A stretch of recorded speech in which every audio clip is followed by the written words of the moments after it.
Bir buket çiçek hazırlamak güzel ama onu kendi ellerinle tasarlamak bambaşka.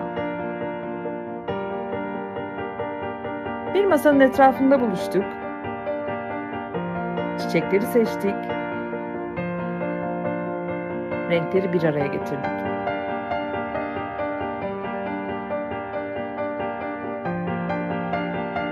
Ve herkes kendi hikayesini tasarladı.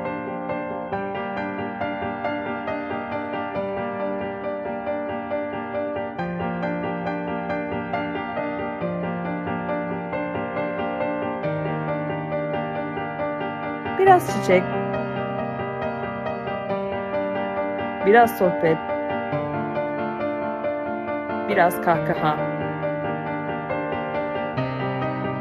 ve sonunda birbirinden farklı, birbirinden güzel buketler ortaya çıktı.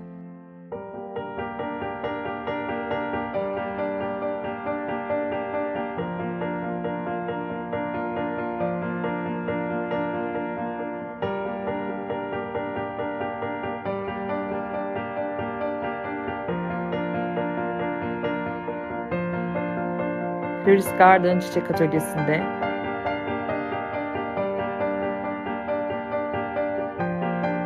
çiçeklerden fazlasını hazırladık.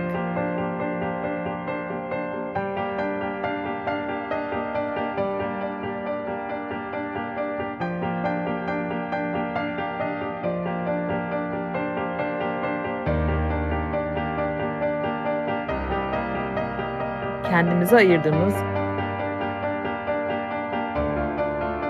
güzel bir anı tasarladık.